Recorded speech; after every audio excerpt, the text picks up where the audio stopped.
يأتيكم عبر شبكة بريس 23 الإعلامية، يسلط الضوء على آخر الأحداث والمستجدات السياسية والاجتماعية. حلقة جديدة من برنامجكم ند بالفور. ضيفنا اليوم الأستاذ رياض درار، رئيس المشترك بالمجلس السوري الديمقراطي. أهلا بك أستاذ. أهلا بكم. أستاذ، بداية ما هو الهدف من تسليم النظام مناطق ريف منبج؟ التغيرات العسكرية تحسن أو تفرض على المقاتلين أحيانا مثل هذه المواقف، والمسألة ليست مسألة تسليم للنظام. المسألة هي عدم مواجهة القوات المقاتلة من درع الفرات، لأنه لا يوجد مصلحة في أن نواجه السوريين ونحن نقاتل داعش، وهم يعلنون أنهم يقاتلون داعش. بالإضافة إلى أن التهديدات التركية التي قالت أنه بعد زيارة أردوغان إلى روسيا في 10 آذار فإن هناك 17 موقع سوف تقصف، وأن هناك تحذيرات حتى للقوات الأمريكية الموجودة على المواجهة في المنطقة، وهي قوات تقدم خدمات لوجستية لمن يقاتل داعش. فنحن آثرنا أن يكون هناك تفاهم مع الجانب الروسي، والجانب الروسي هو جانب حليف الآن مع تركيا، ويتفاهم وينسق معها من أجل جلب عناصر الفصائل المقاتلة إلى المفاوضات، وقد فعل ذلك في آستانا وجلبهم ودفع بهم أيضا إلى جنيف، وبالتالي فهو يدفع بهم إلى العملية السلمية التي فيها تفاوض مع النظام.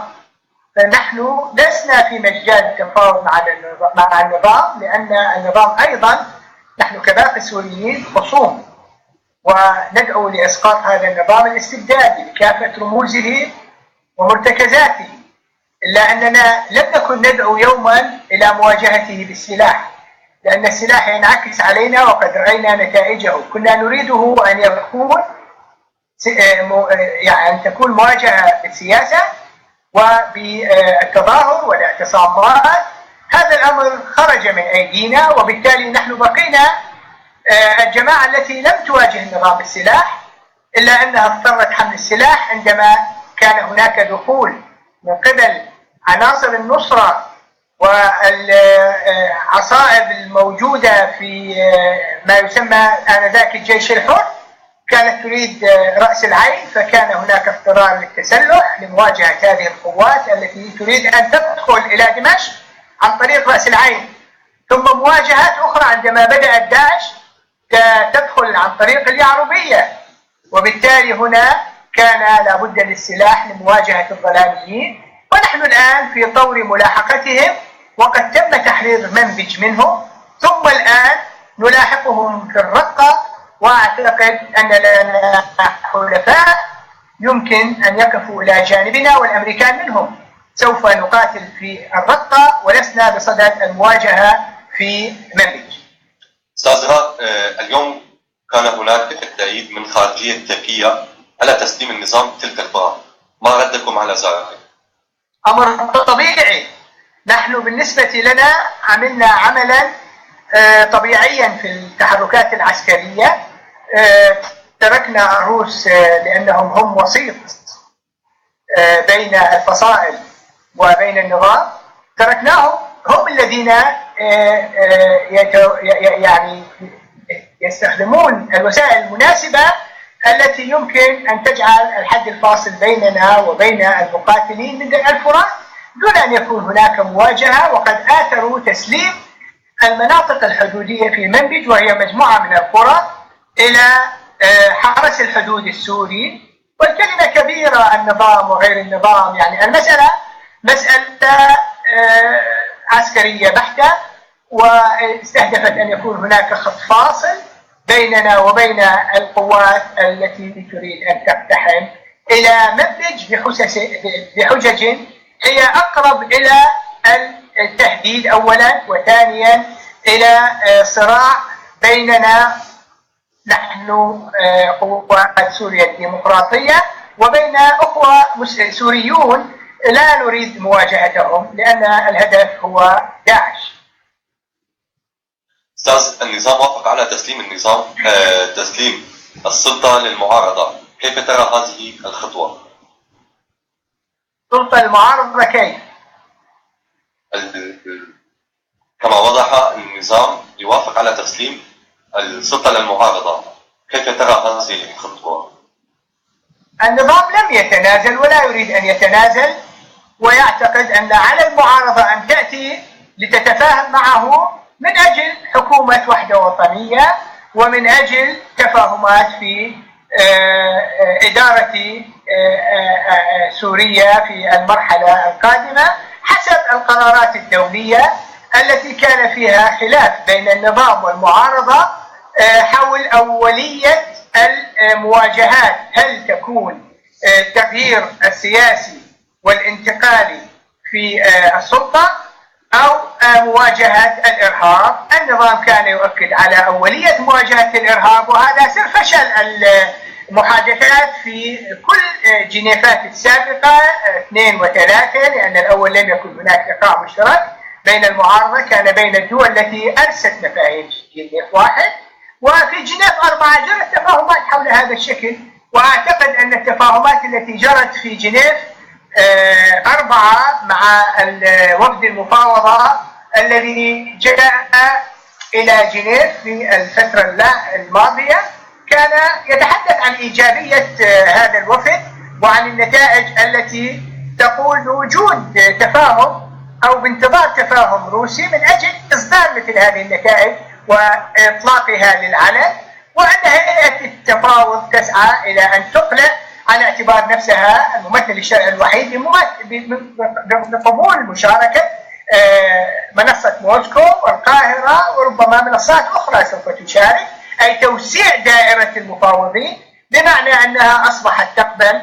وهذا الأمر أيضا جاء نتيجة أنا أقول رعونة التصرف الذي قامت به الفصائل عندما لم تتوحد في مواجهة النظام وعملت بشكل منفرد حتى وصلت إلى نتيجة هي أنها خسرت حلب وأصبحت الآن قابلة لمزيد من التراجعات أمام النظام الذي أخذ حلب منهم وبمساعدة الروس الذين هم الآن يتحالفون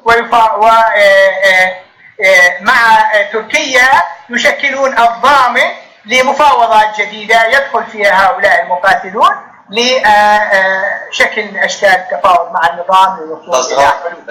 إلى أين وصلتم من مطالبكم؟ وهل هناك اجتماعات بغير ذلك؟ مطالبنا كمجلس سوريا الديمقراطي أم مطالب المعارضة ككل؟ أما بالنسبة للمعارضة ككل فأعتقد أنها الآن في طور شكل من أشكال التسوية والتنازلات، لأن الضغط الدولي عليها، والمعركة بالمناسبة في سوريا هي معركة دولية وليست معركة سوريين. خرج الأمر من يد السوريين، أصبح الكل يقاتل في سوريا من أجل مصالحه، أصبح الكل يحاول أن يضع أمامه فصيلا سوريا يضمن لنفسه مكانا على طاولة التفاوض لتقاسم الكعكة السورية. وبالتالي فتركيا تقاتل عن طريق درع الفرات ومجموعات الفصائل على حدودها، وإيران لها فصائلها التي تقاتل والنظام هو الذي يشدها، وروسيا جاءت بقرار وبموافقة وباتفاق مع النظام، وهناك كثير من القوى التي تشارك في المنطقة. وأعتقد أن الأمريكان لهم مصالح وهم الآن في تحالف مع قوات سوريا الديمقراطية من أجل مواجهة داعش، وبالتالي فإن سوريا أصبحت الآن في مصير أيدي متعددة. فهذا بالنسبة للمعارضة ككل أنها أصبحت من أجل الوصول إلى إعادة الأنفاس لسوريا بدل أن تتقطع وتصبح أوصالا متقطعة، عليها أن تلتقي على حلول سياسية باتفاقها يمكن أن تجعل طاولة التفاوض للسوريين بدل أن تكون بين القوى الدولية. أما بالنسبة لنا في مجلس سوريا الديمقراطية، نحن أولا نعمل على منظومة فكرية سياسية لسوريا المستقبل، وقد أوردنا كثير من الوثائق من أجل ذلك لتحصين سوريا دستوريا الوطنية التي أسميها أنا الكاذبة كانت شكل من أشكال القيح الذي تفجر في أول اشتباكات حصلت، فظهرت الطائفيات وظهرت العصبيات القومية وتفجرت هذه المسألة. نحن نريد الآن شكل من أشكال الدستور الذي يكون على أرضية المفهوم الفيدرالي، وهو مفهوم حداثي في إدارة الدول ولا يسيء لسوريا وليس مطلبا للتقسيم كما يدعي البعض. وبالتالي فإن شكل الفيدرالية المعهود الذي نريده لسوريا نحن نعمل عليه الآن، وقد نجح في الجزيرة من خلال الإدارة الذاتية ومن خلال الدفاع المشترك الذي قامت به قوات سوريا الديمقراطية تحت قيادة سياسية باسم مجلس سوريا الديمقراطي. هذه المجموعة تستطيع أن تعطي مثالا حيا، ممكن بس أكمل، مثالا حيا لبقية المناطق لتشكل إداراتها الذاتية. وأعتقد أن الرقة إذا تحررت يمكن لأبنائها يشكلوا هذا الشكل الإدارة، ودير الزور كذلك، وربما في إدلب ومناطق أخرى، حتى نعطي الإشارة إلى أن سوريا المستقبل مركزية لها عاصمة هي دمشق، ولها جيش موحد، ولها وزارة خارجية موحدة لكل البلد، ولها إدارة مالية لكل البلد تقود المالية وتقود التقسيمات الاقتصادية، ولكن المناطق تدار ذاتيا حتى لا تخرج كثير من حاجات ومتطلبات المناطق وتبقى معزولة كما كان يحصل في الحكم المركزي السابق. أستاذ جهار، في هذا الشهر ستنتهي المدة المحددة لديمستورا، هل تعتقد أنه استطاع من تغيير المعادلة السياسية في سوريا؟ لا، ديمستورا ليس بيده شيء من الحل، كان يقرأ الأحداث ويضع بعض التصورات من أجل الحل، وقد بدأ في حلب في مسألة حل منطقة حلب أولا، ثم جزءا من حلب قال الحي الأنصاري وغيرها في ذلك الوقت لإنجاح المناطق المحررة، ورفضت المعارضة إنجاح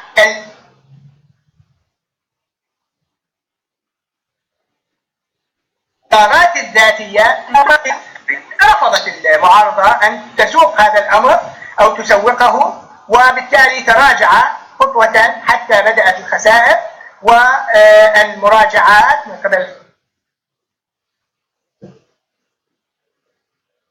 آخر هو اللجان الأربع التي يمكن لكل لجنة أن تضع حلولا قانونية سياسية دستورية وإغاثية، ولجان أخرى من أجل إعادة الإعمار، ولجان من أجل إعادة الجيش والأمن. هذه اللجان الأربعة يمكن أن تكون 5 أو 6 تعمل كل منفردة ثم تعطي نتائجها للمفاوضين للتوصل إلى اتفاقات. يبدو أن فكرة المعارضة السورية كانت بأنها تريد دعما من أجل تغيير النظام ورأس النظام وما إلى ذلك، هذا لم تستطع تحقيقه، وبالتالي أصبحت الآن رؤية ديمستورا هي رؤية واقعية، ولكن إذا انتهت مدته فإن غيره سيأتي ليكمل المشوار. أستاذ، ما هي مصير رقة بعد التحرير؟ أنا أعتقد أولا أن عدد المقاتلين من أبناء الرقة أصبح كبيرا جدا، وقد تدربوا على أيدي قوات متخصصة، وأصبحوا الآن بإمكانات جيدة لمواجهة القوى الظلامية المحتلة للرقة. الآن يستطيعون تحرير الرقة ويشكلوا مجلسا لهم لإدارة الرقة كما حصل في منبج عندما تشكل مجلس عسكري ومجلس ذاتي إداري تنظيمي لإدارة شؤون المنطقة المحررة. هذا العمل أتصور سوف يخدم أبناء الرقة ويوحد جهودهم ويظهر ويبرز القدرات الفردية لقيادات تخرج من الرقة تصبح جزءا من الكيان السوري عندما يكون هناك نسيج جديد من أجل بناء سوريا الجديد. أستاذ، بعد التحرير ستتم تسليمها إلى الأهالي أم ماذا؟ بالضبط، أبناء الرقة هم أولى بأهل الرقة. أبناء الرقة وخاصة المحررون منهم والمشاركون ومنهم سياسيون، وهناك لدينا قوى سياسية تشارك، وبالتالي فهم سوف يديرون الرقة. نحن كسوريين سواء كنا أنا من أبناء دير الزور ولنا الأخوة الموجودين في الجزيرة كرد وأبناء الرقة من العشائر، كل هؤلاء يمكنهم الآن أن يساهموا في التحرير. ثم هناك عاملان، الأول الإدارة الذاتية لأهل الرقة، والثاني المشورة ممن له تجربة نجحت في الجزيرة، يمكن أن يكونوا مستشارين ويقدموا كثير من المساعدات في هذه المسألة.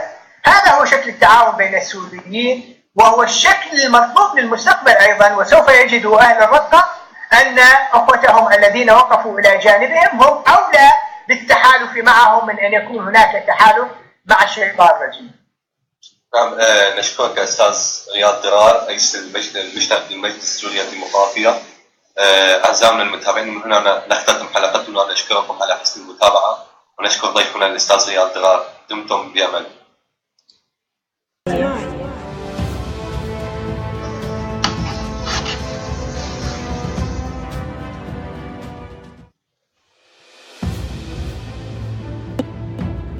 نقد الحر، برنامج